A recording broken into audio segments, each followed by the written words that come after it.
Efek dari perubahan, efek dari tekanan kompetitor, efek dari tekanan customer adalah cash flow.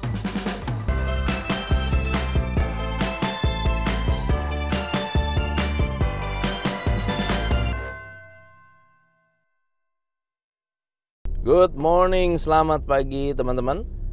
Hari ini saya sedang menuju ke Holiday Inn Kemayoran, Jakarta untuk menghadiri workshop Top Coach Indonesia Profit Maximization. Bagaimana cara meningkatkan profit dengan strategi yang up to date. Ada 4 poin yang saya bahas di Profit Max hari ini. Yang pertama adalah mengajak Anda menjadi analis di dalam bisnis. Yang kedua, saya mengajarkan Anda sistem untuk menciptakan cost reduction. Yang ketiga, saya mengajarkan Anda bagaimana membuat tim fokus pada profit. Dan yang terakhir, ada trik negosiasi yang saya share hari ini. Tapi hari ini yang saya ingin share lebih banyak berfokus kepada berita Net TV yang bangkrut. Ya, katanya Net TV bangkrut. Kenyataannya sebetulnya tidak bangkrut. Net TV masih eksis, perusahaannya masih eksis, bisnisnya masih eksis, masih belum ada kabar atau file for bankruptcy. Ya, tidak ada file for bankruptcy. Net TV itu apa sih? Net TV adalah sebuah stasiun televisi yang dulunya adalah Spacetoon. Ya, kalau ingat Spacetoon, nah itu dibeli oleh Net TV 95% tahun 2012. Lalu kemudian berkembanglah menjadi Net TV.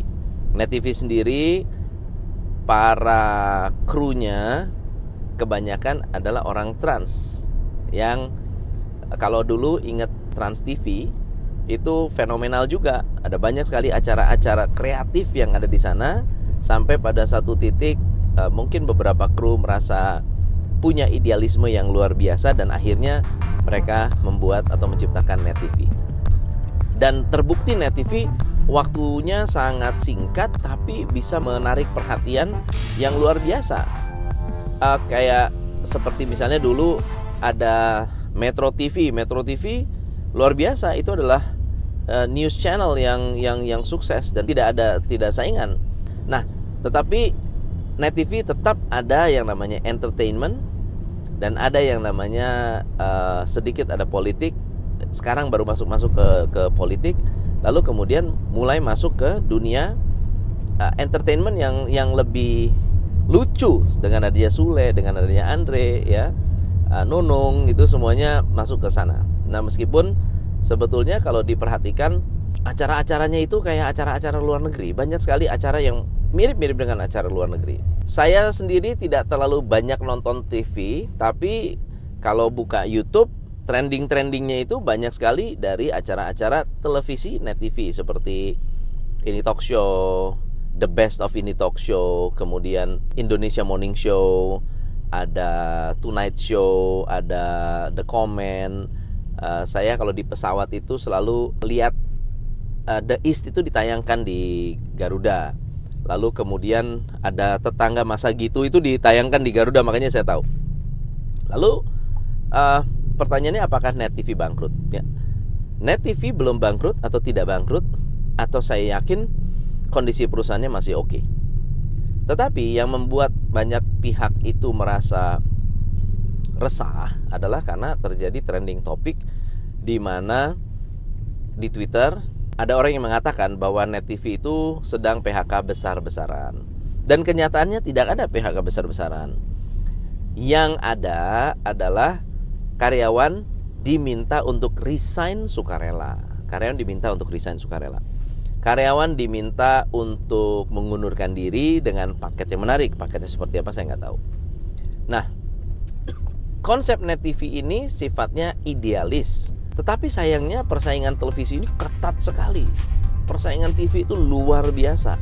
Dan pemain-pemainnya besar-besar. Dan tua-tua. Indosiar, RCTI, Trans TV, Transcorp, ya, MNC. Kemudian, wah itu gede-gede banget. Dikepung mereka. Nah, yang menarik adalah ada yang namanya perubahan di dalam dunia masyarakat. Ada perubahan. Perubahannya begini. Kita melihat masyarakat sekarang banyak nonton YouTube bukan nonton TV. Bahkan acara TV banyak ditontonnya di YouTube. Nah, pertanyaannya adalah YouTube yang populer atau TV-nya yang populer? Apakah karena orang nonton YouTube akhirnya jadi nonton TV? Apakah karena saya nonton YouTube lalu saya tergerak untuk nonton televisi? Nah, kenyataannya ternyata tidak. Tidak bisa orang nonton YouTube lalu serta-merta langsung nonton televisi. Yang ada orang yang nggak sempat nonton TV, yang nggak sempat melihat acara favoritnya, bisa search dan memilih siaran terbaiknya. Dia nggak suka bola, ya nontonnya di channel yang suka bola, kan gitu ya. Saya suka dangdut, saya akan cari channel yang suka dangdut. Tetapi andai kata saya nggak mau nonton full, saya mau nonton yang the best partnya aja, ya saya pasti nonton ke YouTube, begitu. Nah, kita akan melihat dari 5 poin atau 5 sisi besar case Net TV ini. Artinya menjadi heboh itu kenapa? Ada 5C yang saya ingin Anda pelajari atau yang saya mau ajarkan ke Anda. C yang pertama itu adalah company. Company melayani customer. Oke? Jadi C yang kedua adalah customer. Ketika company melayani customer, company harus memastikan customer yang dilayani nomor 1 puas, yang kedua repeat. Ya, yang 1 puas, yang kedua repeat. Kalau target marketnya tepat, kalau target marketnya sudah cocok, maka customer itu repeat. Apalagi produknya bagus. Lalu biasanya kalau company prosper, kalau company maju, biasanya muncullah yang namanya kompetitor. Oke, kompetitor akan lihat, wah, ini orang bagus nih jualannya nih. Saya bikin juga produk. Jadi kompetitornya muncul. Di luar dari kompetitor ada yang namanya change. Change itu nggak bisa dikendalikan oleh customer, tidak bisa dikendalikan oleh kompetitor, tidak bisa dikendalikan oleh company. Change is everywhere. Change itu terjadi di mana-mana. Change itu yang menggerakkan kehidupan ekonomi kita, ya. So ketika terjadi change, maka customer berubah, kompetitor berubah. Pertanyaannya, company-nya berubah atau tidak? Kalau company-nya tidak berubah, dia memilih choice lain, ya. Ini C yang kelima adalah choice. Maka ketika perubahan itu tidak berpihak pada company, company akan menderita. Harus menekan cost, menekan biaya, harus merumahkan orang, harus memilih segmentasi baru, harus restrukturisasi, harus minta modal baru, dan seterusnya. Sementara saya kalau tanya ke Anda, kita sensus ya, siapa di sini yang masih nonton TV secara rutin? Ya, yang suka nonton TV, channelnya apa? Nontonnya di mana? Oke, silahkan komen di bawah sini.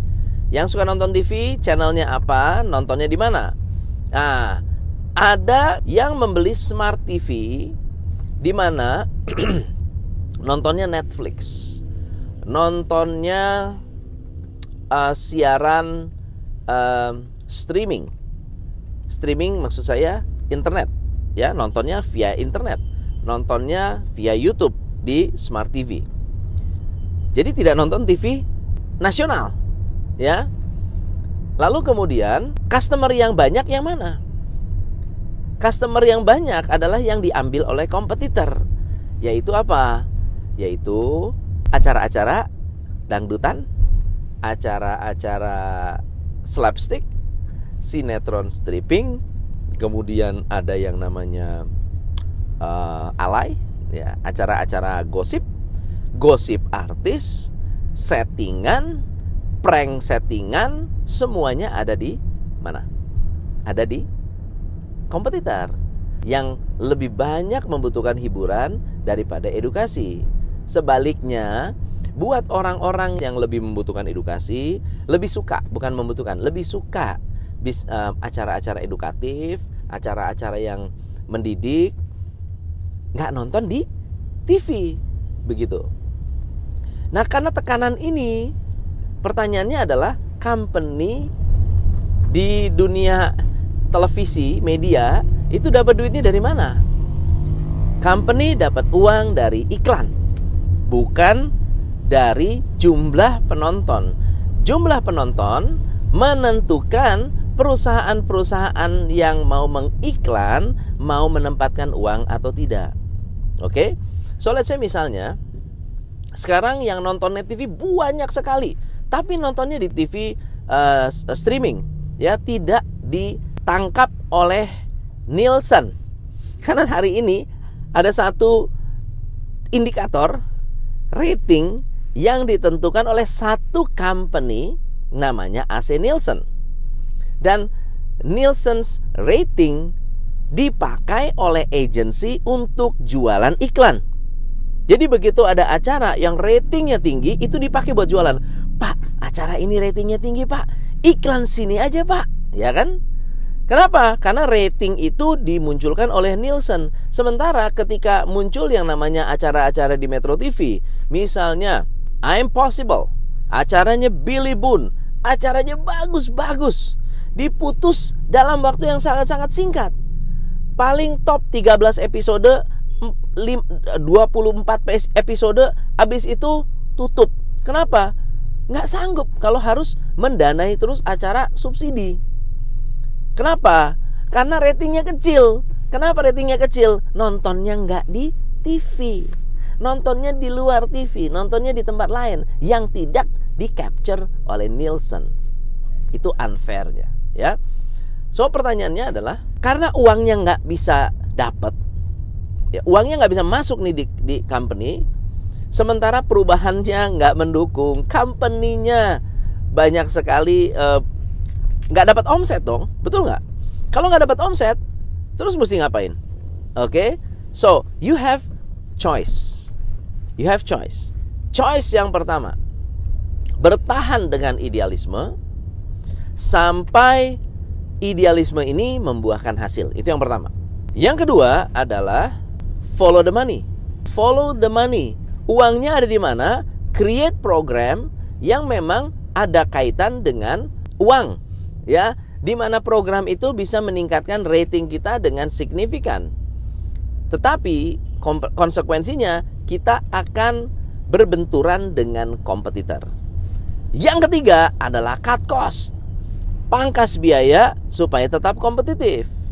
Anda bisa dapat investor atau cari investor yang bisa memperpanjang kehidupan kita dengan cash flow yang lebih besar dan membuat marketing strategi yang lebih efektif. Dan yang terakhir, kalau Anda ingin melakukan terobosan-terobosan lain, ya tentunya bisa menciptakan segmentasi yang baru. Mungkin awalnya adalah segmennya menengah ke atas, sekarang mencari segmen-segmen yang lebih kecil atau lebih bawah, begitu ya. Tetapi acaranya dan program-programnya harus disesuaikan. So, teman-teman, efek dari ini semua, efek dari semua perubahan adalah cash flow. Efek dari perubahan, efek dari tekanan kompetitor, efek dari tekanan customer adalah cash flow. Kalau Anda tidak kuat cash flow, bisnis Anda akan bleeding. Atau kalau Anda sekarang punya problem dengan cash flow, berarti Anda punya problem dengan 5 poin tadi.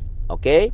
So, kalau Anda ingin belajar tentang cash flow, silakan ikuti Cash Flow Transformation tanggal 18 September nanti di Jakarta. Semoga bermanfaat. Teman-teman, thank you so much. Tuh, banyak yang komen sudah jarang nonton TV, nontonnya di YouTube. Jadi terbukti jarang lagi nonton di televisi, tapi nontonnya di tempat lain. Thank you so much, teman-teman.